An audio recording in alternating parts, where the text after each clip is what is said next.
বুধবাৰে ৰাজ্যজুৰি পালন কৰা হয় ভাৰত ৰত্ন ডক্টৰ ভূপেন হাজৰিকাৰ চতুৰ্দশ মৃত্যুবাৰ্ষিকী। ৰাজ্যৰ বিভিন্ন ঠাইৰ লগতে মৰিয়নিৰ নকছাৰীতো আঞ্চলিক ছাত্ৰ সন্থাই পালন কৰে বিশ্ব বিশ্ৰুত শিল্পী প্ৰয়াত ডক্টৰ ভূপেন হাজৰিকাৰ মৃত্যুবাৰ্ষিকী।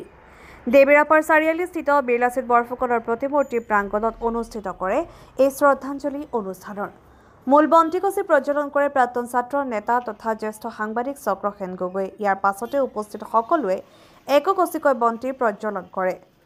ছাত্ৰ সন্থাৰ সাধাৰণ সম্পাদক ঋতুৰাজ গগৈয়ে আঁত ধৰা উক্ত অনুষ্ঠানত উপস্থিত আছিল জ্যেষ্ঠ সমাজকৰ্মী হেম সন্ধিকৈ, জ্যেষ্ঠ সাংবাদিক চক্ৰসেন গগৈ, প্ৰাক্তন ছাত্ৰ নেতা পঞ্চানন দৌৰা, নকছাৰী আঞ্চলিক ছাত্ৰ সন্থাৰ সভাপতি মাধুৰ্য গগৈ, বিশিষ্ট ব্যৱসায়ী মন্টু আগৰৱালা, জনপ্ৰিয় কণ্ঠশিল্পী অনিল চৰেন, প্ৰাক্তন ছাত্ৰ নেতা পৱন বৰচেতিয়া, সমাজকৰ্মী সদানন্দ তাঁতী আৰু বহুকেইজন বিশিষ্ট ব্যক্তি। সকলোৰে বক্তব্যত এটাই প্ৰকাশ পাইছে যে ভূপেন হাজৰিকাৰ আদৰ্শেৰে আমি আগবাঢ়ি যাব লাগিব। মানুহে মানুহৰ বাবে আদৰ্শ অনুকৰণ কৰিব লাগিব। উপস্থিত সকলোৱে মানুহে মানুহৰ বাবে গীতেৰে শিল্পীগৰাকীক স্মৰণ কৰি অনুষ্ঠানৰ সামৰণি মাৰে আৰু ছাত্ৰ সন্থাই ইয়াৰ পৰাই চৰকাৰক দাবী জনায় যে বিশ্ববিদ্যালয়সমূহত শিল্পীগৰাকীৰ নামত একোখনকৈ আসন সংৰক্ষণ কৰিব লাগে। লগতে পাঠ্যক্ৰমত ভূপেন হাজৰিকাৰ জীৱনী অন্তৰ্ভুক্ত কৰিব লাগে। এই বৰ্ষটো বিশ্ব বিশ্ৰুত গণশিল্পী সুধাকণ্ঠ ডক্টৰ ভূপেন হাজৰিকাদেৱৰ মৃত্যু বাৰ্ষিকী উপলক্ষে আমি এটা শ্ৰদ্ধাঞ্জলি অনুষ্ঠান অনুষ্ঠিত কৰিলোঁ দেওবাৰ চাৰিআলি লাচিত উদ্যানৰ সমীপত। আমি আজিৰ দিনত তেখেতক আমি শ্ৰদ্ধাৰে সোঁৱৰণ কৰিছোঁ আৰু তেখেতক শ্ৰদ্ধাৰে সোঁৱৰণ কৰি আমি তেখেতৰ আদৰ্শেৰে পাথেয় হৈ আমি উঠি অহা প্ৰজন্মই আমি আগবাঢ়ি যাব লাগিব।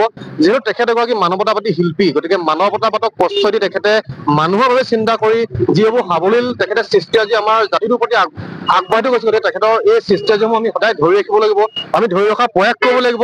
যি প্ৰয়াসৰ জৰিয়তে আমি জাতিটোৱে মেৰুদণ্ড পোন কৰি শিৰ উচ্চ কৰি আমি স্বাভিমানী জাতি হিচাপে জীয়াই থাকিব পাৰিম। গতিকে ভূপেন দাৰ প্ৰতিটো সৃষ্টি আজি আমি উঠি অহা প্ৰজন্মৰ আদৰ্শ হিচাপে লৈ আমি আগবাঢ়ি যাব লাগিব।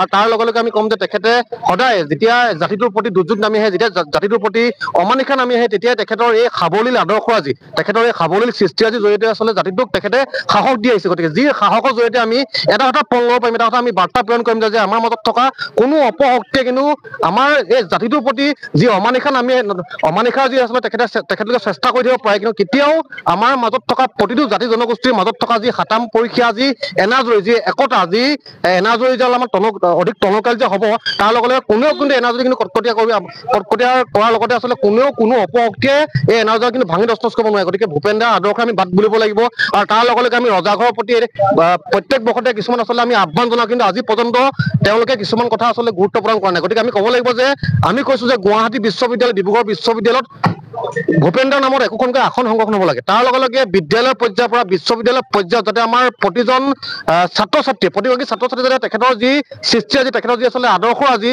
বা তেখেতৰ প্ৰতিটো দিশত যাতে অধ্যয়ন কৰি তেখেতৰ বিষয়ে যাতে অৱগত হ'ব পাৰে, তাৰ এক সৃষ্টি কৰিব লাগিব, পৰিৱেশ ৰচনা কৰিব লাগিব।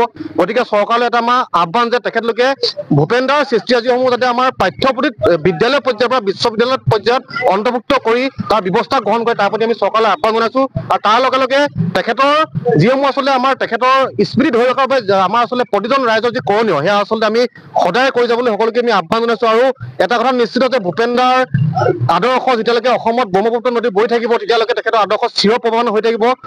এটা কথা ক'ম যে ভূপেন দাৰ আদৰ্শ আজি সদায় অনাদি অনন্ত মহামানৱতাৰ মহান সৃষ্টিৰ মাজত চিৰ প্ৰৱাহমান হৈ থাকে বুলি সকলোকে আমি জনাব বিচাৰিছোঁ।